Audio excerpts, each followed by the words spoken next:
Okay, good afternoon. Our second talk of the session is actually the same speaker we had for the first talk, but since not everyone is probably here, let me introduce Udo Hafermann from Software AG, who also serves on the OSGi Board of Directors.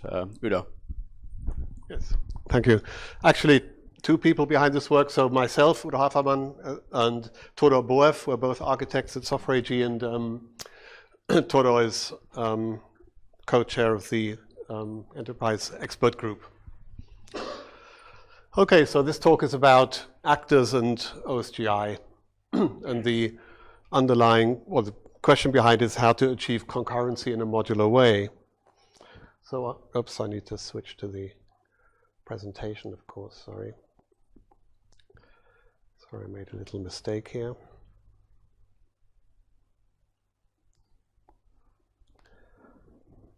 Excuse me, I just made a mistake because I'm switching to the wrong to the wrong screen here. I thought I was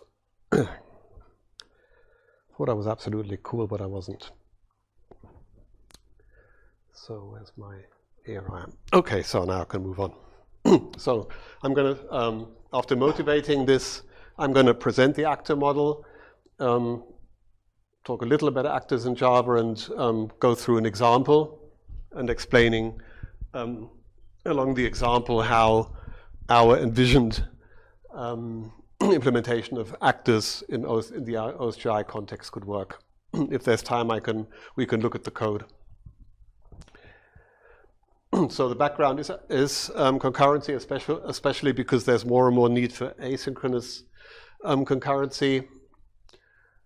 And we do have mechanisms for communication between asynchronous participants in such a system, but they don't really handle state too well. They still require lots of coding to get the synchronization right. So anyone who's been involved with concurrency knows that it's hard to get right, the communication between threads, between the state of different services and so on. So one alternative that we wanted to investigate a little more was to use message passing instead of synchronous calls or asynchronous calls where you have locks and threads to manage the communication. So message passing is supposed to be kind of fire and forget. I've sent a message and hopefully the correct reaction will happen somewhere, but I don't have to bother about synchronizing my message explicitly in the code. And the hope is that this will enable some composition of services under this background of being highly concurrent. And actor systems are this very pure embodiment of message passing and asynchronous computation. Who's ever had contact with actors and actor models? Okay, so that's our question behind this. Could actors help here? So what's the actor model? Actors are objects that process messages, and an actor can receive messages, and depending on the message, the actor can decide to process this in steps that consist of either sending another message or creating other actors. And the actors it creates, it can keep the address of it and can later send message to that actor. So that's the whole model. Sending messages, creating other actors, and through this concert and choreography of messages that go around, we have the meaningful behavior of the system. And state is modeled that in such a way that the actor, after processing a message, defines the next behavior it's going to apply to the next message that comes in. Yes, please.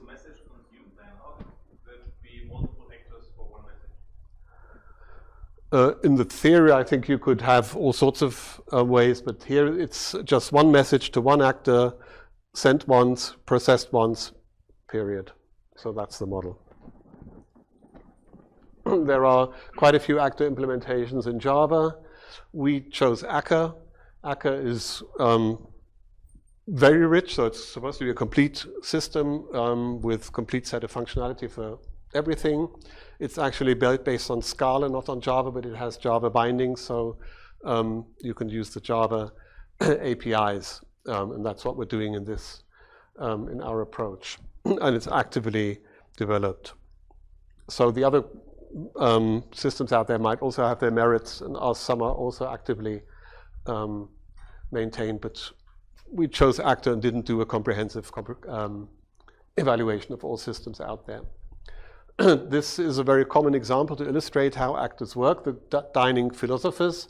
So the scenarios that you have a couple of philosophers sitting around a table, they alternate between thinking and producing wisdom, and then when they're done with thinking, they try to pick up the chopsticks next to them and try to eat something, and then they want to continue with thinking. Now, it could happen that their neighbor has picked up the chopsticks already, so they have to, if the chopstick is already in use, then they have to wait for some more time and then try again. So that's the model of these dining philosophers. So think, for an individual actor, thinking, waiting for the chopsticks so that they can start to eat something and put down the chopsticks again, and then go into the thinking mode. And whenever they start eating, so when they finish with thinking, they can produce a snippet of wisdom for the world to consume. How do we implement this in our example? So we have a range of components, and some are actors and some are not actors. So some are just plain OSGi components, like one bundle encapsulating all the system infrastructure. We have one service that produces wisdom, so you can call it and get a snippet of wisdom, just a line of text. Then we have the dinner, that's the core component which starts up the whole system. The dinner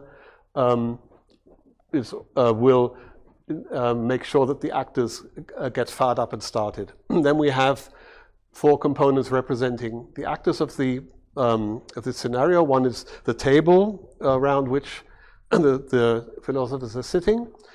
So one table actor, we have a number of philosopher actors, and we have a number of chopstick actors, and one scribe. The scribe is used for the philosopher. When they finished with thinking, they just tell the scribe to publish the wisdom they've generated, and then the scribe can do it at their own leisure. Just so the philosopher doesn't have to wait for the scribe. And this is all completely asynchronous, but the way these things are connected is that the dinner one uses this service from the table component. So there's a factory service that creates the actors, and the table actor, again, uses services to create the other actors as needed for the scenario. And these are all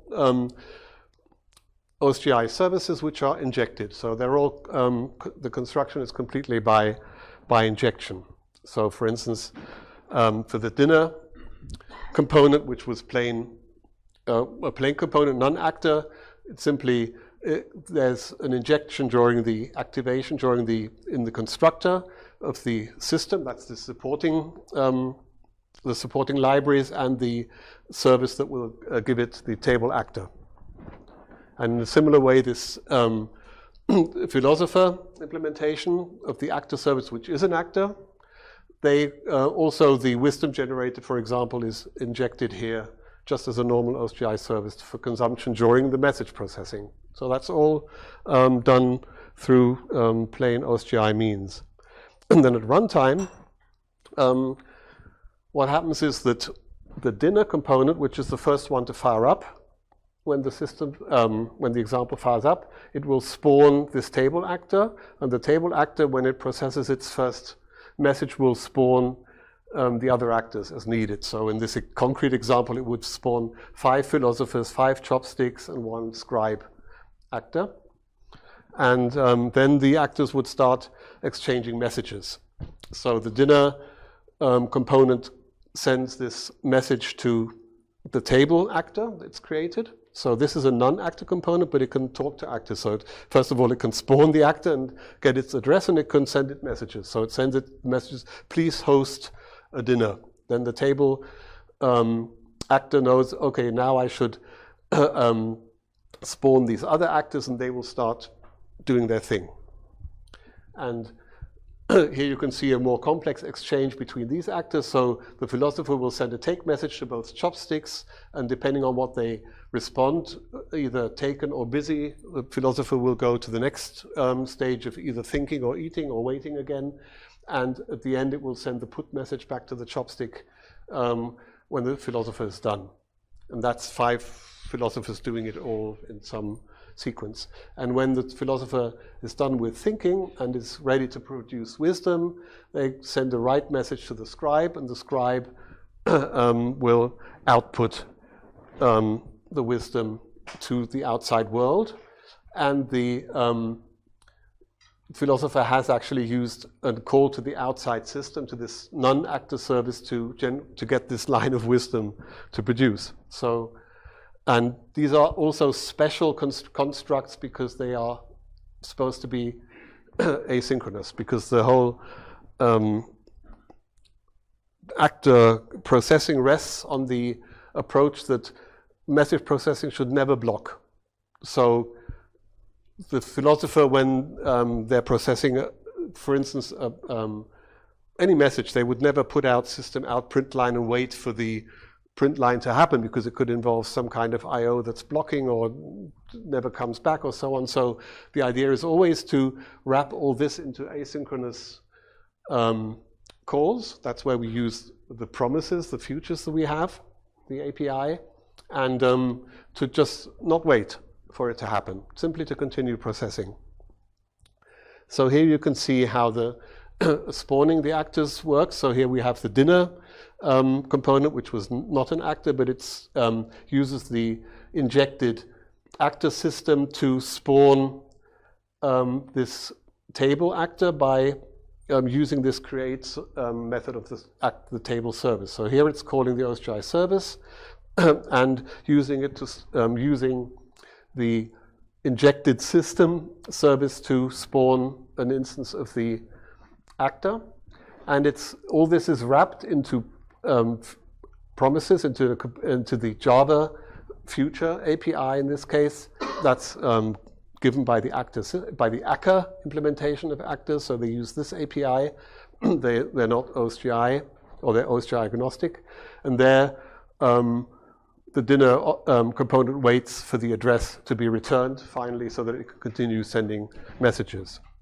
And you can see here how message processing works. So here we are inside the table actor, and the table actor, when it receives the host message from the dinner component, it will also spawn the chopsticks. So that's the table actor's role of creating all the whole scenario, consisting in this example of 5 philosophers, 5 chopsticks, 1 scribe. So here you see the snippet that's creating the 5 chopsticks. This context is Akka context? Yes. Or OSGi? No, that's Akka. So this is a Akka specific. This sort of style, this pattern is Akka. How do I process messages in Akka? It looks a little complicated, but not really. I don't know. In Scala, it looks a little more elegant. In Scala, you have the advantage that you can do pattern matching, which is not so expressive in Java. But this is kind of the pattern. This snippet of code is looks complex, but it's just the loop that creates the because it's not just creating one. So this would be a very simple message sent to so this is where the dinner creates the table object. Here is just sending a message. The actor lingo is tell, so the command is tell. So it's telling the table to host the message, and the message is a specific Java object. And we can look at the code in a minute. We can see a little more detail. And this is how actors exchange messages. And here you can see a little more how an actor is constructed. So the actor is defined by defining behaviors. And the behavior consists of reactions to messages. So here we have 2 behaviors. One is called available, one is called taken. So they represent the states of the actor. In this case, it's the chopstick itself. So the chopstick has the state being available, put down, or having been taken. from the table. And it will respond differently to the same take message. So if it's available, it will reply, yes, I'm taken by you, or it will reply, no, sorry, I'm busy. So this is sort of the pattern how messages are processed and exchanged and how they are bound to behaviors. And this would be an example of an actor communicating with the outside world, with a non-actor world. So here we are again within a behavior. So this is the behavior we're waiting for the other chopstick. And aha, we're getting the message from the other chopstick, yes, you've taken me. And now it will create an asynchronous future with the code to generate this snippet of wisdom. So it's simply calling the wisdom service, the injected one. And then it's after that has completed, the scribe will be told to write. It will receive a write message to output that message. So this is all wrapped into a completable future. So the message processing is finished. So it will just immediately continue. So the actor will be ready for the next message, but it will have sort of fire and forget these actions. You could even say that this future is itself a kind of one-time actor, a very lightweight actor that's being created on the fly. Okay, so if there is time, we could look at code, which is always a little awkward here because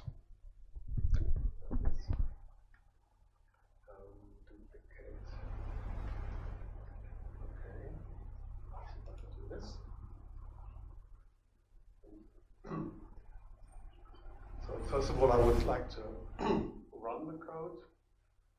So just to prove that it's running. Oh, sorry, I have to turn on the mic. Okay, so here it's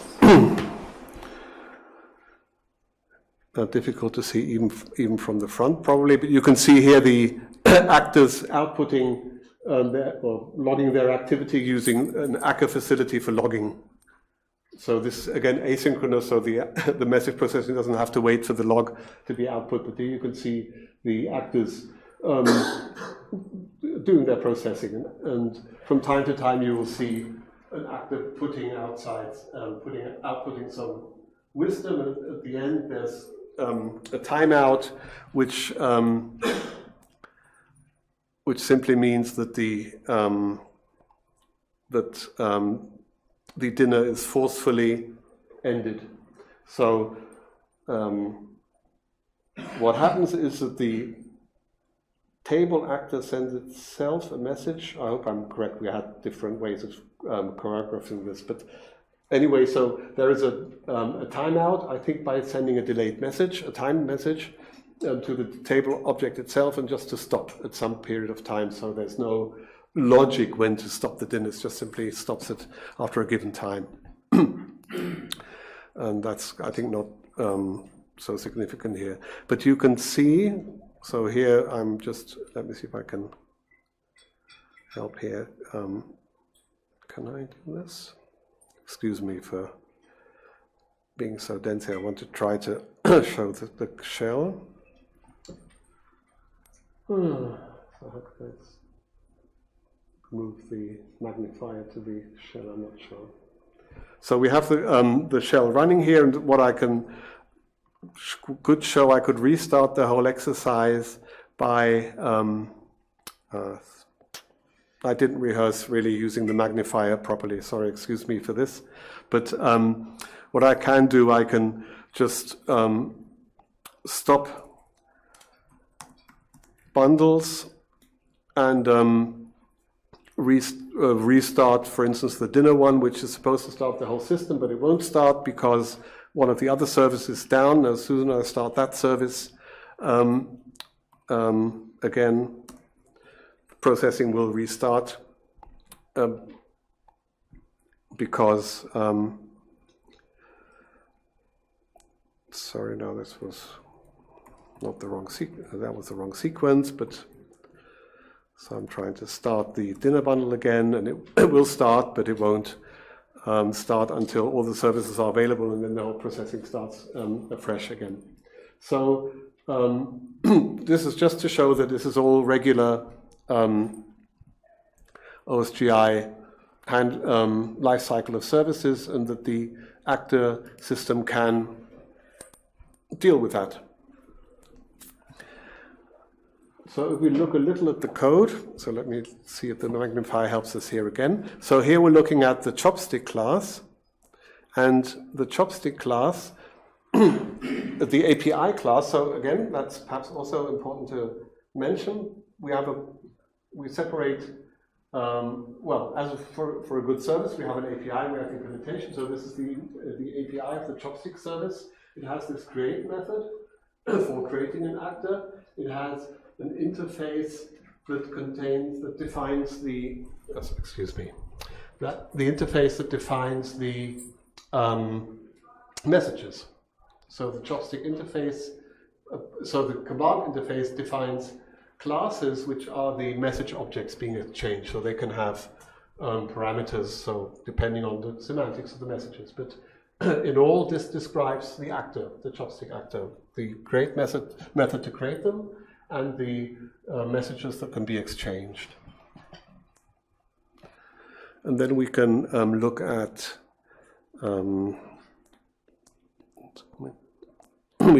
the some implementation. So we could look at the dinner class. So here we just have the constructor, and that already with all the injected services, and it simply fires up the whole system. And as we saw, there was this code that would spawn the initial table actor, which leads to the other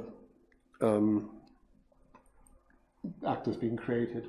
But perhaps it would be good to look at the philosopher implementation. So this is probably the most complex actor, which is because it has quite a few states. So you can see here that we have quite a few different behaviors depending on which state it is in. So it could be just seated, it could be they've just sat down, or they're thinking, or they're hungry, or waiting. And inside each of these behaviors there is this message processing that you saw on one of the previous slides. So this is the very actor-specific coding and the flavor of coding, but it's important to realize that there's no state in the actor proper. So there is the ejected service, that's true, but that's just happens once. But all the rest of the processing is the only state is in which behavior is the behavior registered with the actor runtime system. So which is the next behavior that's going to be executed when a message arrives. There's no internal state members or anything. So does it keep state in the actor context, or at least no information between messages?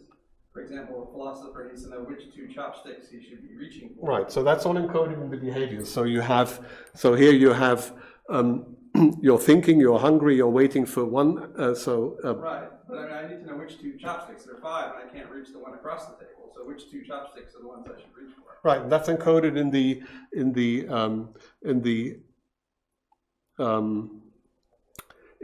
parameters of the behavior that you're creating. So it's like a continuation. You know, anyone who's familiar with using continuation functional programming, you just add this parameter to the call of the behavior, and then it lives in there in this behavior object. So you could argue that the behavior objects carry the state.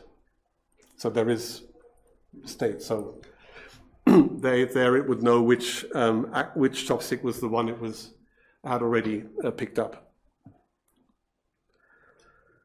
Okay, not sure what I should be showing here. I don't think I should be showing any more.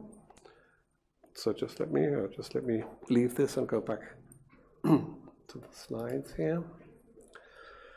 So now let's go back to extend. So is it managing, or do I need to? This is the risky part, switching between different states. So extend, that's where I want to go.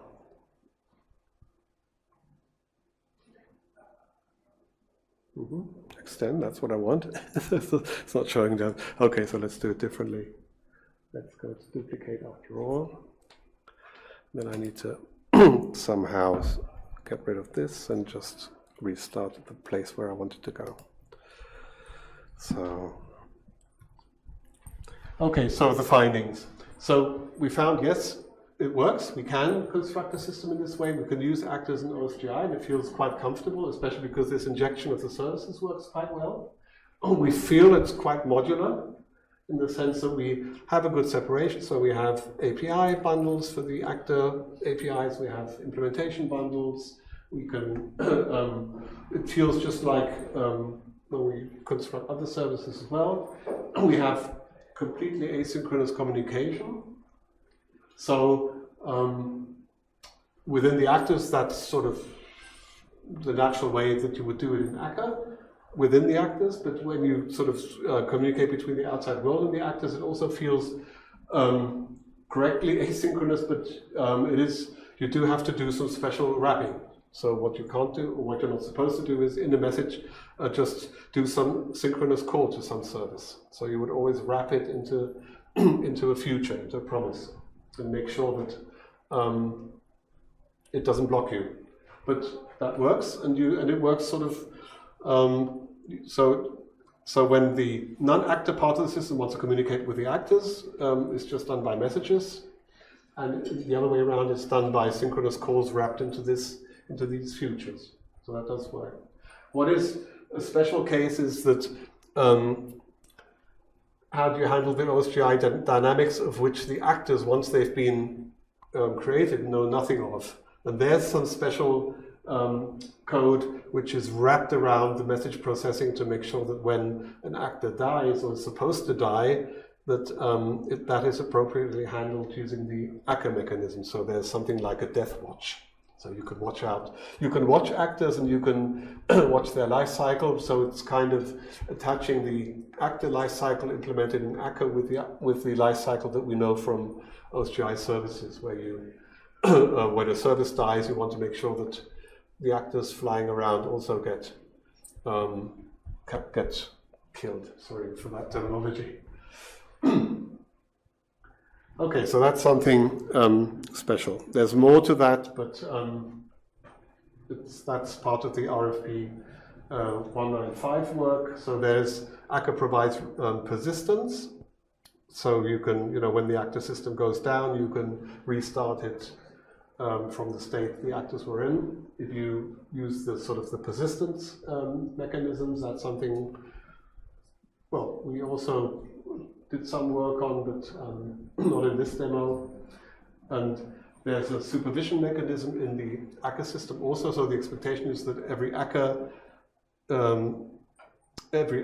has a supervisor that created it, or it's attached to a supervisor, so that there is some control over when something goes wrong. So not when the actor dies so much, but when an exception occurs during processing of a message. What happens then? And there's a way to catch the exceptions during message handling by this supervision mechanism.